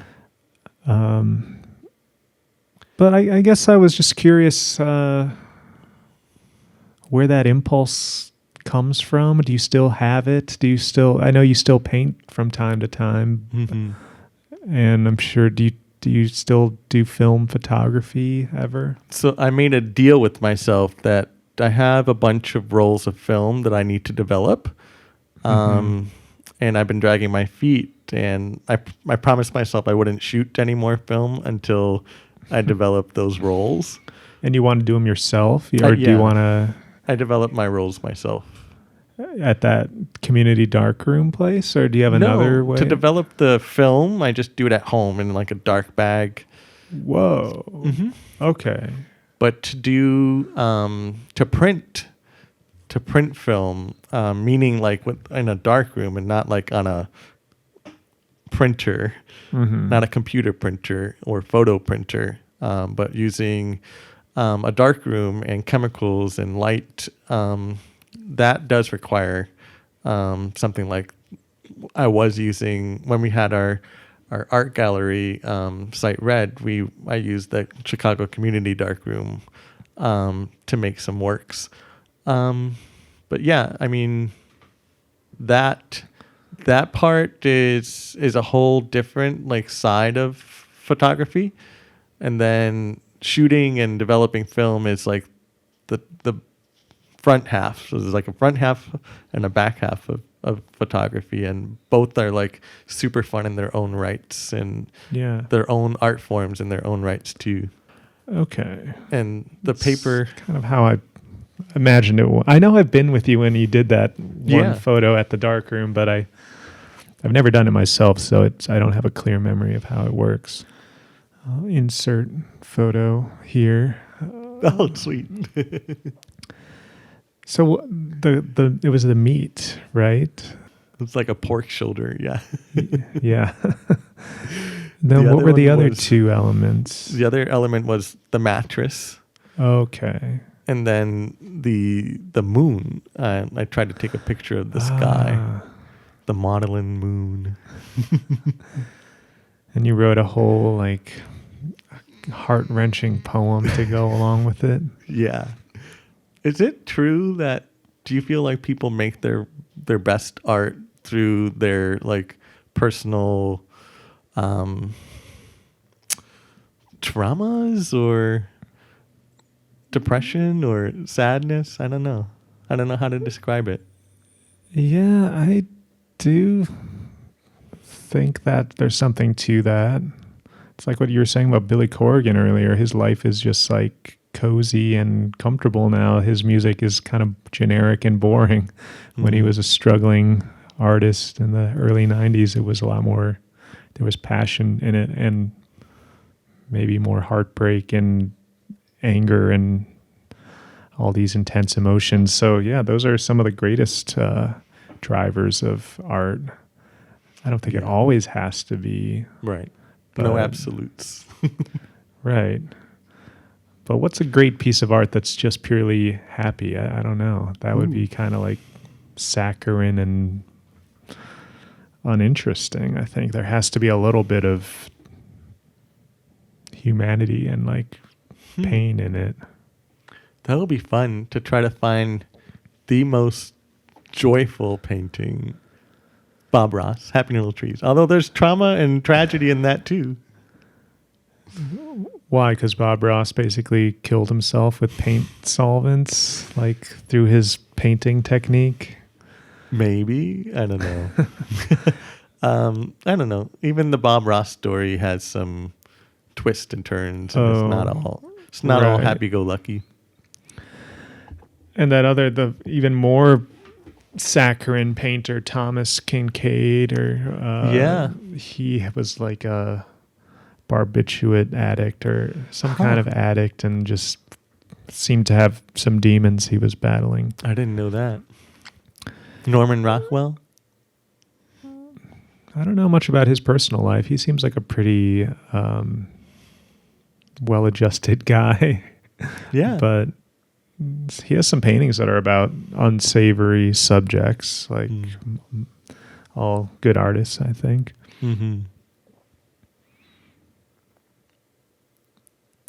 And your mom is a painter. Mm-hmm. Like, is that, I mean, I would assume that's where you got the painting bug and the painting genes. Yeah. It's funny because my mom, when she was growing up, the thing that fascinated her the most was medicine. Oh. Yeah. So she would watch and I don't know how TV was back in the 60s, but apparently you could watch surgeries or I don't know. But she might have seen something medical on TV or a special on ophthalmology of eye surgery or something like that. Oh. And she would be fascinated by that stuff. And she would think that was super interesting. And then it's kismet that her son grows up to join the medical profession and has a passion for art as well. So it kind of all interconnects. I think we are who we come from, That kind of explains where you get your lack of squeamishness about wounds and blood in the human body. Maybe it's just in your genes. Your mom was fascinated by it, and now it's your job. Yeah. Too. Because I don't think I could do it. Even just watching House, when they show a graphic surgery or something, I'm wincing, and don't know how people who actually do that from day to day, how they can be involved in the opening up of the human body. It just sounds so traumatic. Yeah, and I used to work as an ER tech in a trauma 1, so there was a lot of viscera, a lot of stuff. And you never would get just nauseous or dizzy or need to leave the room? Not as much as you might think, but yeah, it does come every so often where it's wow, that's a bit much. Oh my God. But not all the time, and for the most part, I had a pretty steely stomach for it. and it was like that from as soon as you started working. Was there no adjustment period where you had to get your sea legs with the ER? I was just so excited that I wanted to do it that it was kind of like a big dream of mine to start getting into medicine and experience some of this thing that is the emergency room and then kind of getting my teeth cut in the emergency room. But maybe my situation was a tiny bit different because I did volunteer in the ER for some time before I got a job in the ER. So I would see on the periphery just being a greeter and helping visitors and patients and bringing them to and from and bringing people back and taking care of people, bringing blankets and whatnot. That it wasn't a full jump in moment. It was kind of an ease in moment because I came from that same ER in a different role as a volunteer turned ER tech. I see. I just remembered my grandmother on my mom's side was a nurse, I forget what part of Rush Hospital she nursed in, like what department. It wasn't like the ER, but it Was was it like med surge or something like that? We'd have to ask my mom to know exactly. I used to know this, but it's been a while. But I guess she must have seen a lot of traumas or had to deal with that kind of stuff for her job. But yeah, I wonder sometimes if I could acclimate myself to it, or if it's just like never in the cards for me. I'm grateful I don't have to think about it, but I guess you wouldn't know until you try. right. Have you been painting much lately? Have you finished the portrait of Rachel at dinner? I ended up, well, I kind of took what you said to heart in, I think, one of your Artcast videos. Actually, yeah, it was because of the Artcast videos. Oh, yeah, weren't you working on like a random, like starting with random ink strokes? No, or that's my something? next thing that I wanted to try. And I think we should Okay. probably film that. Yeah. That would be cool. Because I Totally. want to try your style using my watercolor gouache setup. And my medium is like postcard size. It's always a watercolor paper of like a 5x8 postcard. But you took a different piece of advice from me? Yes, I did, because you mentioned in your video that since you've been starting to film and time lapse your paintings, you catch points in the painting before you've like muddied something up. Yeah. Like a sky feature or a stroke or a particular tone in that painting, that if you had just learned to stop your hand and accept that faults and all, or perceived faults, that you would have come away with something that you might have liked even more. Definitely. And I found that fascinating. Have you just been trying to like catch those little things early, or have you actually filmed yourself doing No, anything? I've been trying to catch myself, but you had actually mentioned that portrait of Rachel that's technically unfinished. Yeah. You said, what if you just leave it like that? What if that is the finished painting? And I was like, initially was like, no, I didn't put in the background. I didn't finish the hair. Like I didn't tone this part in. But wisely, you were like, it could be done. Like what? Who has to say that it's finished other than the artist, right? So you put the burden squarely on my shoulders and being like, you have to decide when a painting is done or isn't done.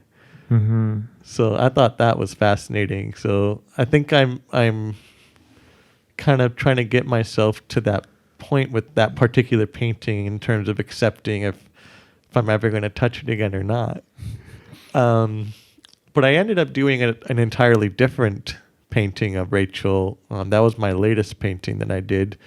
I think I've shown it to you already, where this was like so. At the conclusion of her half marathon that she did, and she had a dyed sunset color to her hair that she dyed for the race, and I ended up painting her from a photo of that day, but wearing her medal and her running puffy coat and her braided sunset colored hair with sunglasses on.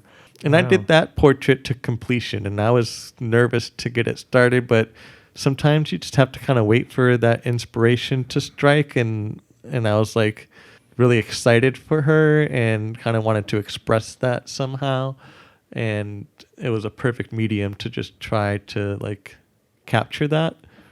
So yeah, that was my latest one, and that breaks the ice sometimes. That's the other thing that people don't talk about with painting, and maybe we have talked about it, is sometimes when you stop, it's really hard to start again. Like, yeah, I definitely feel it's that. so hard. I was being fairly prolific during the shutdown, during the pandemic.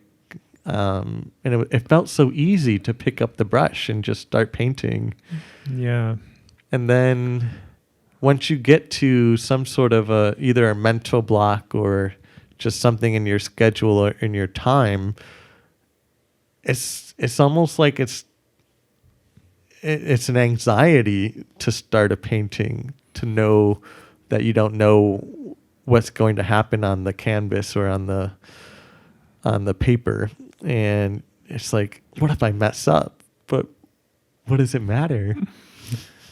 Right. I live with that anxiety constantly. And you kind of have to like tell yourself it's there's no such thing as messing up. It's more just like the fact that you're doing that with your time anyway. That's the whole point. Mm-hmm. That the journey is the destination with the art. It's just like find joy in the act of doing it, and there may or may not be an outcome you want to share with the world, and that's fine. Mm-hmm. Well, on that note, maybe that's a good time to end it. The paint bucket. This has been the paint bucket. Thanks for dipping your brush in us. That needs work. I don't know. I thought it came out kind of smooth. I've been the red bucket of paint. This is the blue bucket. Blue bucket. You are wearing blue and I'm wearing red, so it Nice. kind of works. Yeah, but thanks for joining me, Robert. Thanks for having me, Dylan. And until next time, this has been the Paint Bucket.